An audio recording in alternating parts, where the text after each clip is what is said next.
আসসালামু আলাইকুম রহমতুল্লাহি ওয়াবারাকাতুহু। সম্মানিত দর্শক, আজ শুভ ৩৬শে জুলাই ওরফে ৫ই আগস্ট ২০২৫। এই দিনটিতে আপনি কেমন আছেন? আর যদি আমার কথা জিজ্ঞাসা করেন, আমি বলবো আলহামদুলিল্লাহ। আমি যে কথাগুলো বলি ইউটিউবের মাধ্যমে, যে সমস্যাগুলো যাকে বলা হয় প্রকাশ করার চেষ্টা করি, সেগুলো মূলত জাতীয় সমস্যা। আমার ব্যক্তিগত কোনো সমস্যা নেই। আওয়ামী লীগ জমানাতে আমি ভালো ছিলাম, আমি এখনও ভালো আছি, যেভাবে আমি ভালো ছিলাম আমার শৈশব থেকে এ পর্যন্ত। তো সেই দিক থেকে এই ৩৬শে জুলাই বা ৫ই আগস্ট, এটা ২০২৪ সন কিংবা ২০২৫ সন, আমার ব্যক্তিগত জীবনে এটার ওইরকম কোনো যাকে বলা হয় গুরুত্ব নেই।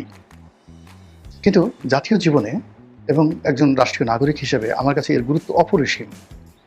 এমনকি আমার একটি দেহের যাকে বলা হয় অঙ্গ প্রত্যঙ্গের চাইতেও গুরুত্বপূর্ণ বেশি। আগে আবার বলে নেই যেন ভুল বোঝাবুঝি না হয়, যে আমার ব্যক্তিগত স্বার্থ যদি ধরেন, সেই স্বার্থ সিদ্ধির ক্ষেত্রে ২০২৪ সনের আগস্ট যেভাবে আমার স্বার্থের বিষয় ছিল না, কিংবা শেখ হাসিনার পুরো জমানাটাতে আমার যখন স্বার্থের কোনো সংঘাত ছিল না, আমার সঙ্গে যাদের যে বিরোধ, এটা নৈতিক, বিশ্বাসগত, বাস্তব এবং যাকে বলা হয় জাতীয় স্বার্থ সংশ্লিষ্ট।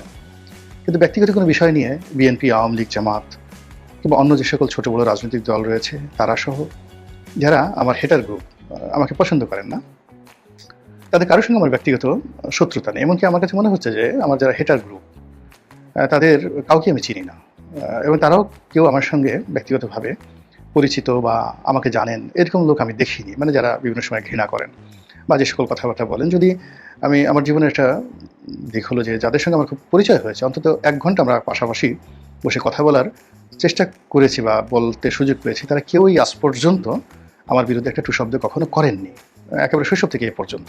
বরং ইতিবাচক, দুনিয়া আমার বিরুদ্ধে বললেও আমার যারা পরিচিত জন, তারা কখনো আমাকে ছেড়ে যাননি। তো সেই দিক থেকে মানে বর্তমান সময়টি অতীতের মতোই আমার কাছে উপভোগ্য ব্যক্তিগতভাবে। কিন্তু জাতির যে স্বার্থ, মানুষের যে হাহাকার, মানুষের যে বেদনা, কিংবা আমার যে জ্ঞান এবং গরিমা দ্বারা আমি যে সমস্যাগুলো বুঝতে পারছি, সেই সমস্যাগুলোর কারণে অনেক কথা বলতে হয় এবং অনেক কথা বলে যাচ্ছি, এবং আগামীতে যদি আল্লাহ রাব্বুল আলামিন বেঁচিয়ে রাখেন, তাহলে সেই কথাগুলো বলবো। এটা কারোর প্রতি ব্যক্তিগত আবেগ নয়, অনুরোধ নয়। এখন দেখা যাচ্ছে যে বর্তমান ইউনিট সরকারের সমালোচনা করছি, সবাই মনে করছে হয়তো শেখ হাসিনাকে একটা সুযোগ দেওয়ার চেষ্টা করছি। আবার অনেকে হয়তো মনে করছেন যে বিএনপির মনোনয়ন বাগানোর জন্যে। মানে মূল ব্যাপারটা হলো রাজনৈতিক পদ পদবি, মন্ত্রী হওয়া, এমপি হওয়া, মনোনয়ন বাগানো, এটা মানুষের একটা স্বপ্ন থাকে, কল্পনা থাকে। তো যে মানুষটি এই কাজটি করেনি, আর যে মানুষটি এই বিষয়গুলো পায়নি, কিন্তু তার পাওয়ার খুব আকাঙ্ক্ষা, একবার মন্ত্রী হতে ইচ্ছা করে, তারপরে শেষে রাষ্ট্রপতি হতে ইচ্ছা করে।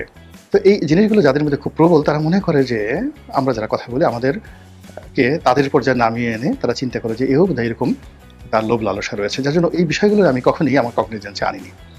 আমি নিজে যেটা নিজেকে স্থির রাখার চেষ্টা করেছি, আমি একজন বাংলাদেশের সার্বিক প্রেক্ষাপটে একজন মধ্যবিত্ত প্রকৃতির বা উচ্চ মধ্যবিত্ত প্রকৃতির ব্যবসায়ী, মধ্যম প্রকৃতির বুদ্ধিমত্তার অধিকারী, জ্ঞান গরিমার অধিকারী। আমার জ্ঞান গরিমা, বুদ্ধিমত্তা বা যা কিছু রয়েছে, যেটাকে আপনি সফটওয়্যার বলতে পারেন, তো সেই সফটওয়্যার আসলে ঠিক এক্সট্রিম পর্যায়ের ওরকম উৎকর্ষতার পর্যায়ে নেই, বার্ট্রান্ড রাসেলের পর্যায়ে নেই, কিংবা ধরুন সেই রবীন্দ্রনাথের পর্যায়ে নেই। কিন্তু একেবারে সমাজ আপনি ফেলে দিবেন, নির্বোধ বোকা হিসেবে আমাকে তুচ্ছ তাচ্ছিল্য করুন, ওই পর্যায়ে নেই। একটা মাঝামাঝি জায়গাতে আল্লাহ রাব্বুল আলামিন আমাকে রেখেছেন। ফলে আমি একের বোকাদের সাথে মিলে যেতে পারি, আবার জ্ঞানীদের সঙ্গে আমার মেলার সুযোগ হয়েছে এই জমানাতে।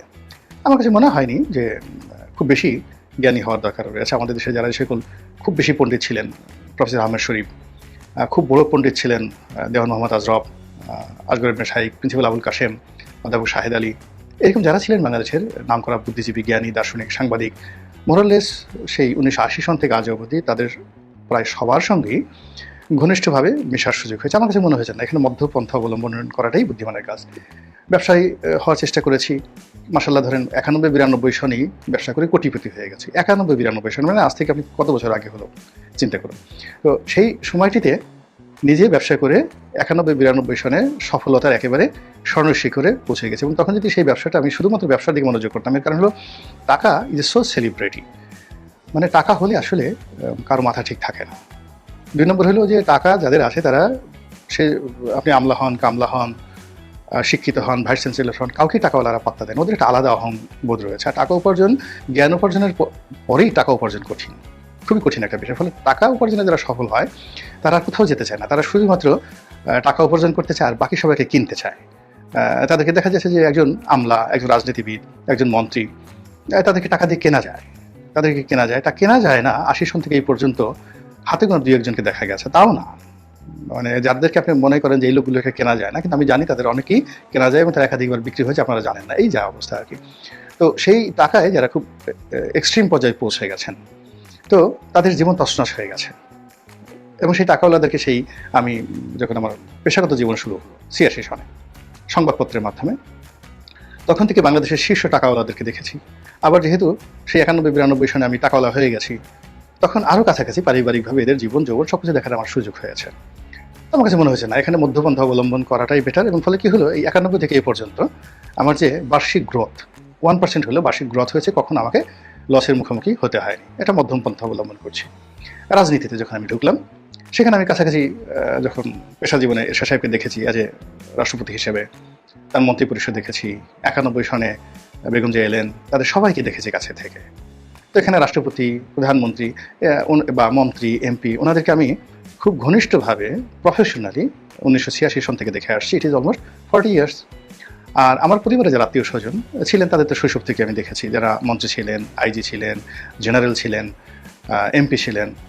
তো আমার কাছে আসলে এই এখনকার যদি প্রেক্ষাপট আমি চিন্তা করি, যে আমি যাদেরকে ১৯৭৩ সনে দেখেছি মন্ত্রী, আইজি, এমপি, আবার যাদেরকে ৮৬ সনে দেখেছি, যাদেরকে ৯১-তে দেখেছি, আর যাদেরকে ২০২৪ সনে দেখেছি মন্ত্রী, এমপি, যাকে বলা হয় প্রধানমন্ত্রী, রাষ্ট্রপতি, বিশ্বাস করেন, আল্লাহর হস্তে বলছি, তারা কেউ বলতে পারবেন না যে আমি গোলাম মাওলা রনির চাইতে এখন ভালো আছি।